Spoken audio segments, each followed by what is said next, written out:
I'm just an ordinary person. I always sit there at the corner. Yeah, and I'm just a farmer. So I came here to affirm to you that also farmers has a voice. Ama namna gani? As a voice in business. In business. Thank you very much. So, as you've heard, my name is Laban Tanui. I am a dairy farmer here in Uasin Gishu, which is not my home. It was not my home.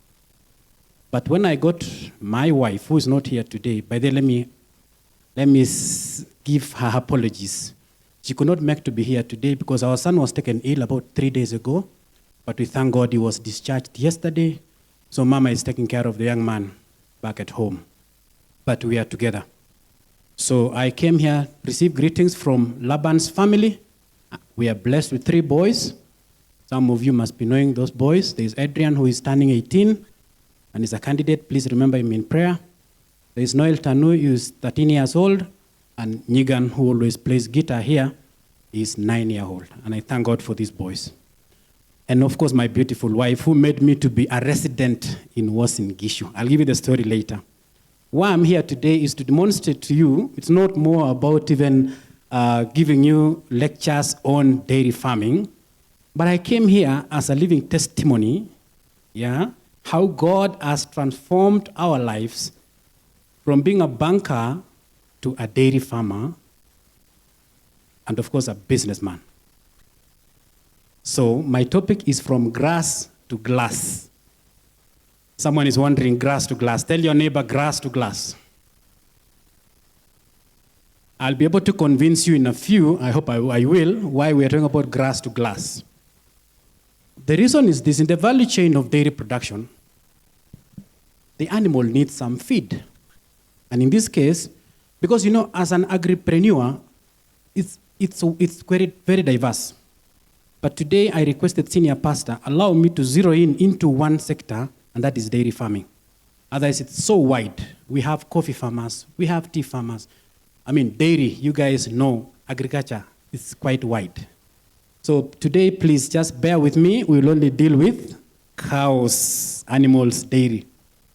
So from grass to glass, when you look at the entire production process, from a primary producer, whom I am, all the way to the processor and to the consumer, it is from grass to glass.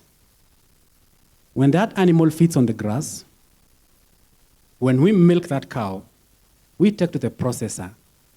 The processor gets products like yogurt, cheese. Come on, do you guys relate to what I'm saying? Yeah? Ice cream, chocolates. Talk of so many things. It is to the glass. Now, so without giving you much stories about that, media, if you can move with me, sorry. So why dairy farming?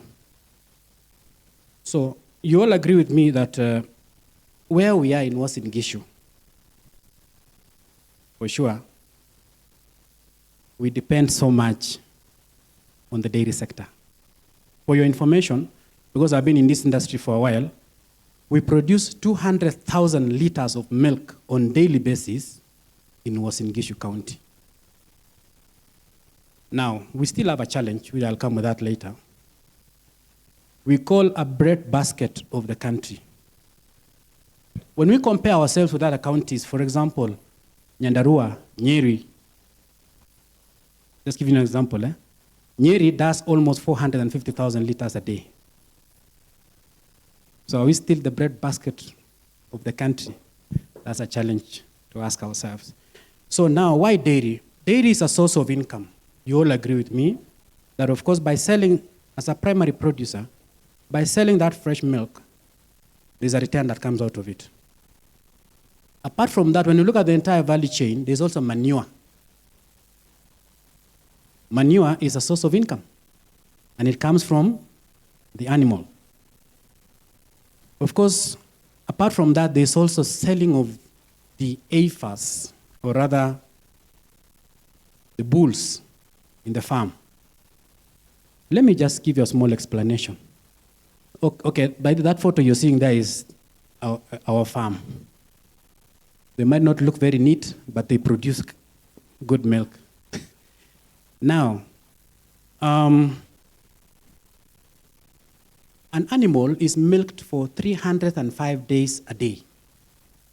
Sorry, I know my topic might be boring some people here, but please allow me, understand me for today. You can milk an animal for 305 days in a year. And that animal takes a break of 60 days, right? Why do they take a break of 60 days? To prepare for the next lactation period. So immediately after calving down, the animal is supposed to be served between 60 days to 90 days maximum for the one who has delayed. When you see your cow is gone more than 90 days, there's a problem. So you need, of course, to look at your feeding program and everything else. So if your cow is producing for 305 days in a year, yeah, the same cow has no break, has to eat throughout the year for her to produce. So the same cow sleeps for 4 hours in a day. So the other 20 hours, 12 hours is for resting. And when the cow is resting, they're actually chewing the cud, and that's the time the digestion system is taking place. So please, and the 4 hours of sleep is not a consistent 4 hours of sleep. There's like a 20 minutes that will get a cow. 20 minutes, it's in portions. We can sleep for 20 minutes, 30 minutes, like that. But in a day, statistics are showing that an animal can sleep for at least 4 hours in a day. Now, the other aspect is, of course, we know that there is increased demand of the dairy products, and I just mentioned a few. That's why we do dairy. And of course, we create opportunities for employment. People get jobs. As Senior was giving us that sermon this morning, we've managed to create opportunities for people, and of course, elevated their lives. And finally, of course, some of us, we do it because of passion. Because of passion. We can move again to the next one. Okay, so let's look at dairy farming as a business. As a business. To come to that, let me just teach you today what a cow needs. Just like a human being.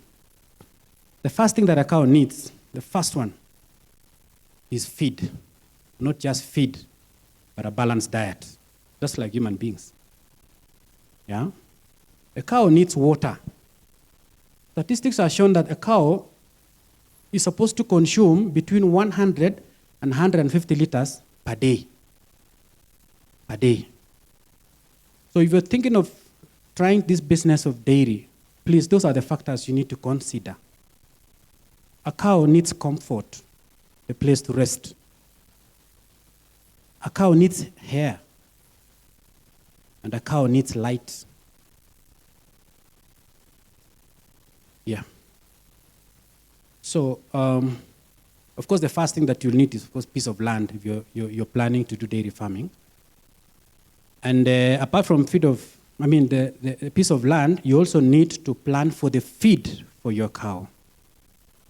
From our statistics and what we've done from our experiences is an animal would need like 1 acre of maize silage per year. So 1 acre per cow per year. And of course, you also need good breeds of the cows. And finally, you need an expertise to guide you. And I'm glad that in this church, this church senior has been a blessing to our family. In this church, we have people whom we have partnering. Yeah? From Monday to Saturday, we've been partnering here. I don't know whether Lavenda is here. Sister Lavenda, please allow me to... She's not here. Oh, yeah, she's there. So that lady plays a crucial role when you want to do better in dairy farming. She works for a company called Bio. Apart from that, she's also an expert. She's a consultant who helps us to look at dairy farming as a business. And we've grown with Lavenda. Thank you, Lavenda. So today, allow me to take you through Lakata Farm, which of course is our farm. It's not mine alone, it's myself and Caroline. So Laban Tanui, that's Lakata. Yeah. For those people who just got married the other day, make sure every business you're doing, weka bibi yako hapo ndani. So Lakata Farm.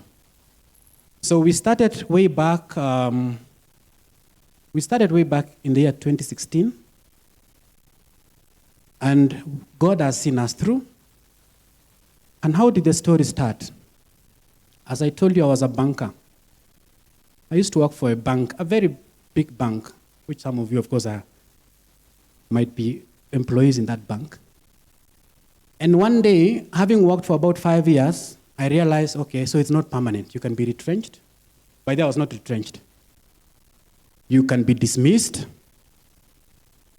So way back in the year 2013, so all along, you get summary dismissal. Sometimes you get like redundancy. And the bank really the employer writes a very good story about you. We would like to thank the following who have really committed, dedicated their time to the bank. And then finally, there's a long list that comes thereafter. And it happened that in that list, my boss, my immediate supervisor, was in the list. It dawned to me that day that, okay, kumbe kuenda ni saa yoyote. And I could see my boss, the way she was so disturbed, having been retrenched. That's 2013. And I asked myself, okay, suppose it comes. And then thereafter, every 1 month, unasikia, umesikia, inakuja. Umesikia, inakuja. I'm sure bankers who are here can really agree with me. Yeah, I'm told it's on the way, it's coming. Sasa, imagine having sleepless nights because you don't know whether you're in the list. So you try and look, what mistakes have I done? Of course, where's the cause? I've not achieved target in the bank, so I could be in the list. Then I got disturbed for almost a whole 1 year. Can't sleep at night, so if I go home today, I have nowhere to go. The house I'm living in, I'm renting it. My son and my second born was very, very young. So where do I go? Until one day, I asked myself, okay, fine. My wife kept encouraging me. You know me, I am a daughter of a farmer. And guess what? I didn't go to a public school. I went to a private school. And for sure, she went to a private school, to a private university. What was the source of income? Dairy. So we started connecting now and asking her, so you mean we can try? And we had some gifts during our wedding, about 5 cows. And somehow we used to get like 20,000, 15,000 a month, consistently coming. Then I asked myself, okay, and this one, no one is asking me about this 20 and 15. Why don't I build it pole pole, 15, 20? Nani yangu, hakuna mtu ananifuata. So I told my wife, let me try. So in the year 13, you're still there.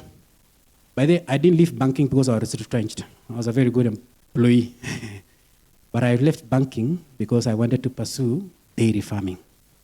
In the year 2017, I quit completely to come and pursue dairy farming. So in 2015, 2016, some of the stakeholders who are here, and I'll mention them, banks, of course, they were importing animals from South Africa. That was Family Bank and then Chase Bank, which is now SBM. And it happened that some dairy farmers here in Eldoret were being encouraged to join the team. And I was like, okay, fine. So what collateral can I give? They said, oh, by the way, the same animal that is coming will be the collateral, security. So we tried, and Family Bank came in. We managed to get 6 animals from South Africa. And thank God, the 6 animals from South Africa was coming in calf. And all 6 animals from South Africa calved down, and we got 6 AFAs. And the first one, when we started milking, I saw 30 liters of milk. I'm like, whoa. Don't forget, the others that I had was like 5, 6. 5, 6. But that was even better. It was a miracle to me because where I was brought up in Nandi, I come from a place called Isirongeng, down here. We used to chase our cows 1 liter per day. And And it was just okay. You see, you get a liter, you're sorted with tea, because that was the thing we were looking for. Na nile inakamuliwa kwanza asubuhi, saa 1:30, na inakamuliwa jioni baada ya kuisukuma kwanza kufukuza kutoka kwa shamba. So dairy was not in me completely, yeah. But look, when I started now, so when we imported those animals and God blessed us with those AFAs, so imagine from 6 we moved to 12. And don't forget I had the local ones. And I got 30 liters in one of the animals from South Africa. That's why I mentioned about the genetics. So I kept now doing a lot of research and studying about dairy. God gave me a chance. I went to Netherlands for a whole month just to study dairy farming in the year 2018.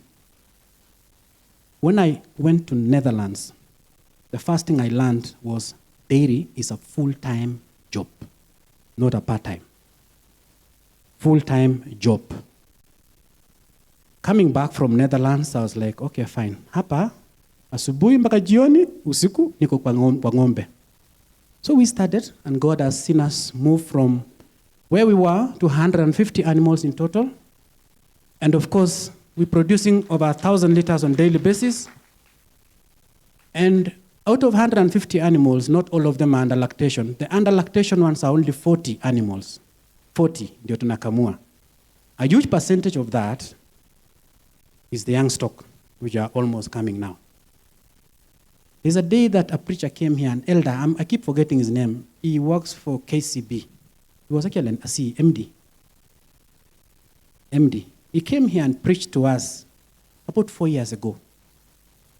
When he preached, he mentioned about Eldoret, and he was like, God can bless you 100-fold, and I send some dairy farmers here, and guess what? You'll be producing 10,000 liters of milk in a day. So then 10,000, that time I think we were doing about 150. Like, you mean 10,000 is possible? Then I asked myself, I went to Netherlands and I saw people producing 10,000, 15,000, 20,000. Of course, started now doing a lot of research. What do we do to get here? So we thank God we are at 150, doing an average of 28 to 30 liters a day. But of course, I'll take you through some challenges. Now, it is not easy. It takes a lot of sacrificing and planning. So, we have managed to implement sustainable practices, including growing our own fodder. And of course, we are using the biodigesters for waste management. The technology we've also implemented in our farm, we're able to milk our animals using the milking machines, the modern ones. And of course, through the help of our friends here in church, Kina Lavender, they've helped us to get the data-driven herd management systems that optimizes production. So our forecast is the 28 to 30. We are trusting God that if we can push that to about 35, the young stock of about 90 or 80 which are coming will be milking about 150 animals, of course, in a few years. So if we're doing 150, we are business people, let's do the math. 150 at an average of 30, for example. Yapo unaona maneno. So that's why I'm saying dairy farming is also a good way of doing business. So never limit yourself. We are at 1,000, but we are not satisfied yet. We, of course, want to get to 10,000 liters if possible.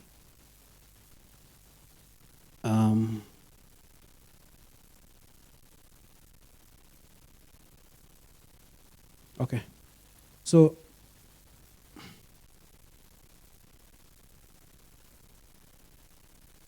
some of the solutions we've managed to implement in our farm is, let's do the challenges first of all. Because I'm saying it's not been easy. So getting the right feed has been a big challenge. Has been a very big challenge.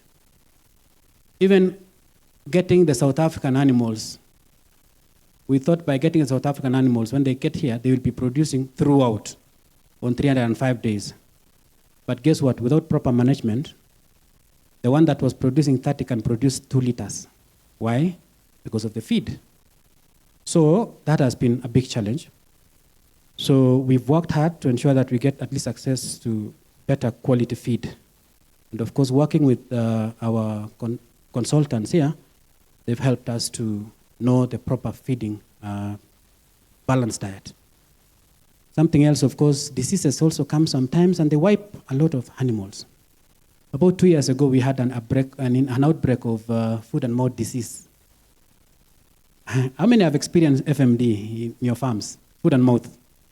Hiyo kitu ni mbaya sana. You could see it wiped out almost 15 heifers in a single day.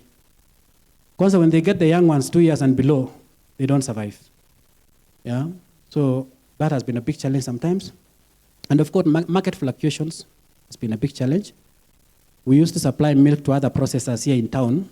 You come in the morning, they tell you, by then the price dropped by 3 shillings, effective today. And there's nothing you can do. You have to give them your milk. And then, of course, the labor intensive, leading to high workers turnover.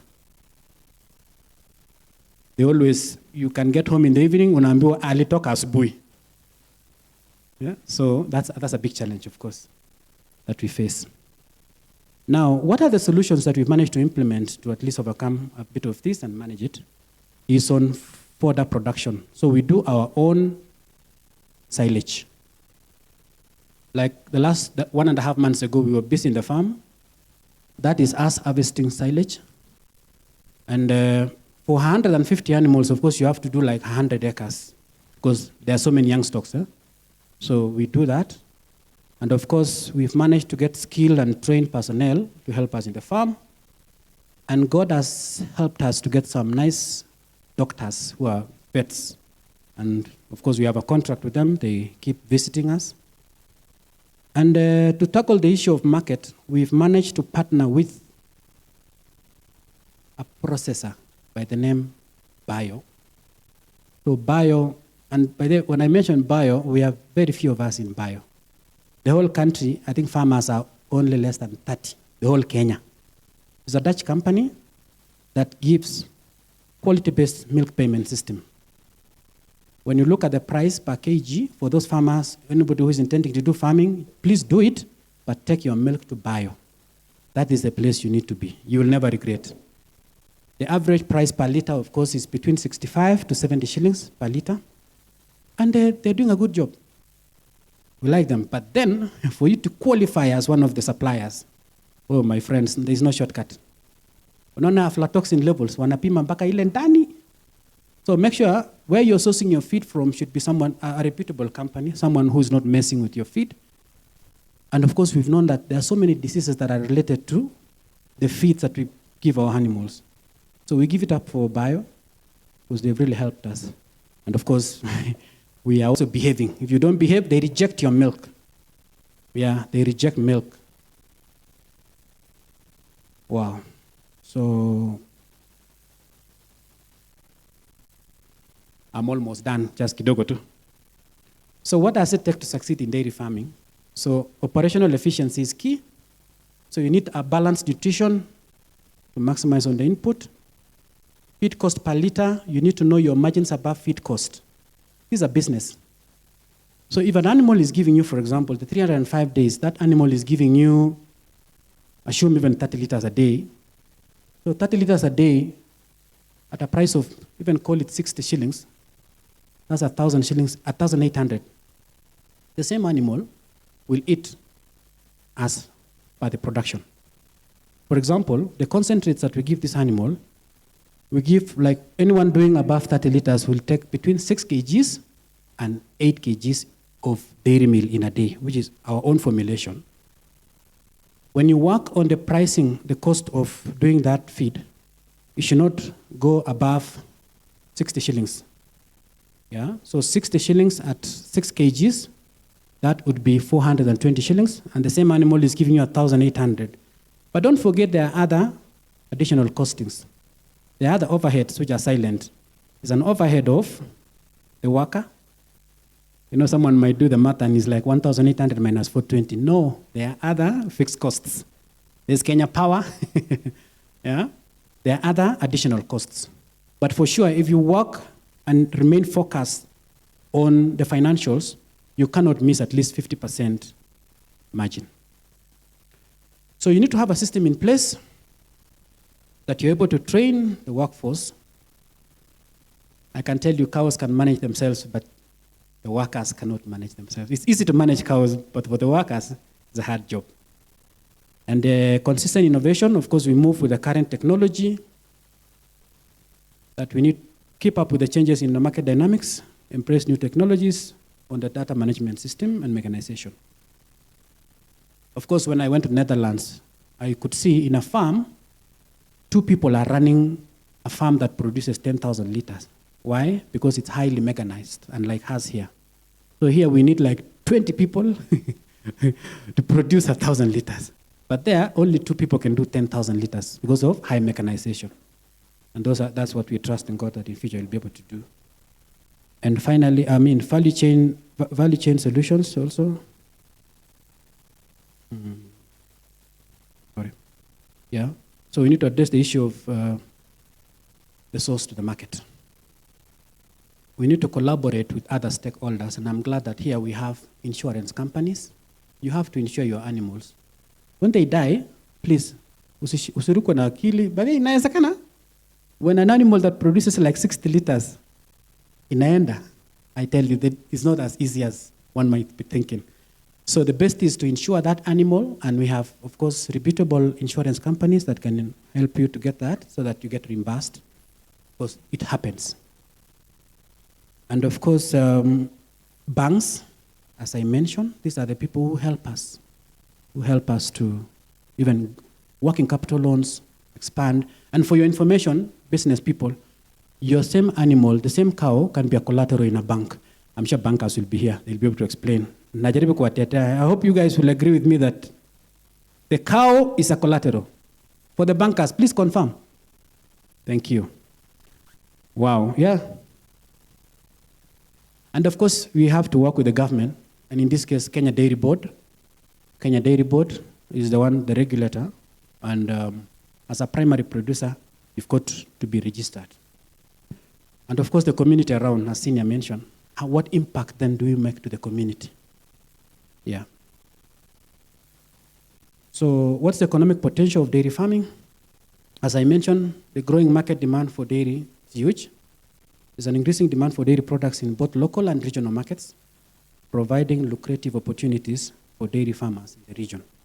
So don't even limit yourself only here, but I can tell you, even globally, milk is needed. Dairy products is needed. And job creation, of course, dairy farming can create numerous job opportunities, contributing positively to the local economy and improving the livelihoods for many families. So imagine if you employ like 10 people, and the 10 people have their families, and you're paying them, they're getting school fees to pay their children. You see, you will also improve their livelihood. And then the investment opportunities in dairy sector. The dairy sector presents numerous investment opportunities, attracting both local and foreign investors looking to capitalize on the growing industry. When you look here in Kenya, we have so many NGOs that supports dairy. They come from the global world because they're seeing opportunities here in this country. That has made us to, there's a lot of potential there. So let me say thank you for listening to me. I was only touching on the dairy sector. In case of any question, I am here to discuss more. Asanteni sana.